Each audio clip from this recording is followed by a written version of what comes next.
Hi, I'm Martha Higdon with Quilting by Martha, and I am quilting this Judy Niemeyer quilt called Flowers for the Wedding Ring. It is pieced by Donna McElwain. We know from the beginning that it's going to be in the show, so I like to do Pro Stitcher to put quilts in the show.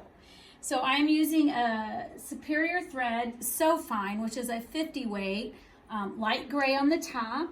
And for the bobbin, I'm using the Super Bobs, polyester M-style bobbins. They're a 60 weight polyester, so they last longer, so I don't have to keep changing my bobbin all the time. So again, with this quilt, you have the center, you have the melon, you have the rings, you have the small triangle, you have a large triangle, you have flying geese, and a 10-inch border. My other video, we addressed the small triangle. This video, we're going to address this large triangle. So what we're going to do is I'm going to create my area. So I'm going to go to row number 1, area, and I'm going to use my multi-point on my programmable handlebar. There's a diamond and a diamond, so I hit diamond. It'll ding, and if I hit the house refresh button, there should be a pink square up there to let me know where my area is. I'm going to go to my next corner, and I'm making my area a 1/4 inch in because I'm going to use the trace area feature. And then I do my last one, hit my house refresh button, and there is my triangle that I'm using on my quilt. So now I had to, I could not find anything under that was included with Pro Stitcher that I wanted in this triangle. So I went out to ProStitcher.com, and then you can buy designs, digitized designs there. In the search engine, I just typed in double wedding ring. So what I found was a feathered triangle. And so if it's here,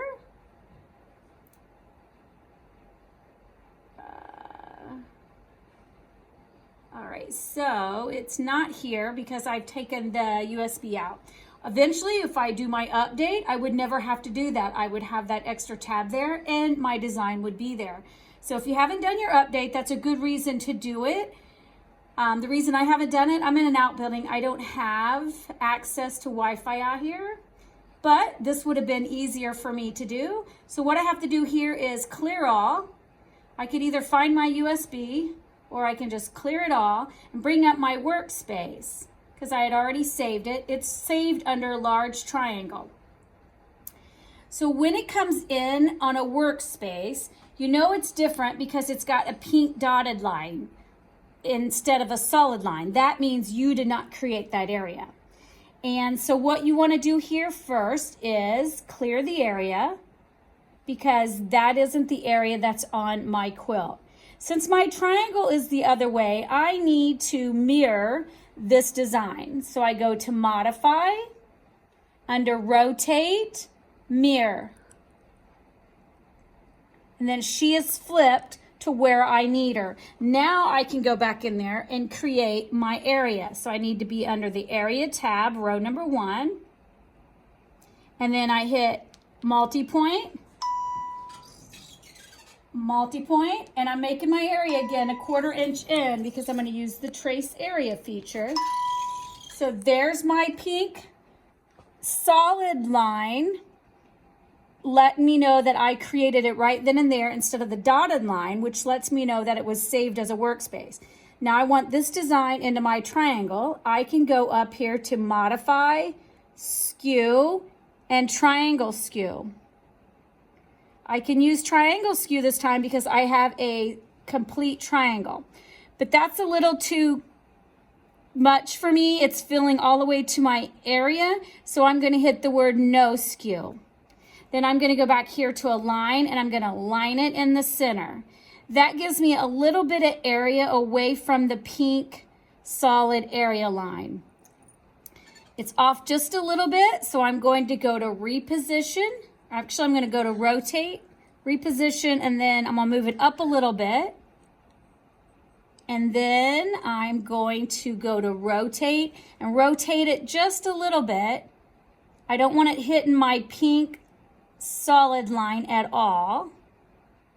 And if it's too big, I'm going to have to take it in a little bit. So I can go to resize, lock aspect on, and then take it in just a little bit because I do not want it to hit my pink solid line because I'm going to be using trace area in a minute. And then I need it to not hit my design.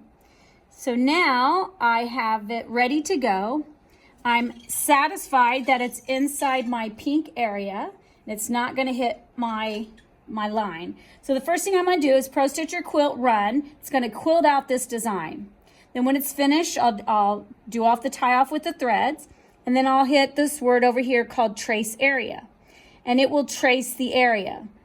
You can either do it first or second. It doesn't really matter which way you do it. You can do the design first, trace area, or you can trace the area first and then do the design. But you have to make sure the trace area is green and then hit run. That way it's doing my inside of my triangle so that I don't have to do my rulers. It's going to do my 1/4 inch inside. All right. So that's how you can do a large triangle. Again, I purchased this design because it flows with the rest of my designs on my quilt, and I purchased it at prostitcher.com where you can purchase your digitized designs. Now on the next triangle here, it's a different angle. So what I'll have to do is clear the area, and then I'll rotate my design, and then I will recreate the area to make sure that it goes into the next triangle. So with the wedding ring, you have a lot of different designs that you're placing in through here. And this is just how I did the large triangles. So I am running 537, and all the features that I showed you are available. If you're running Pro Stitcher Lite, obviously you don't have the triangle skew, but I didn't even use it. I used the Modify and aligned it.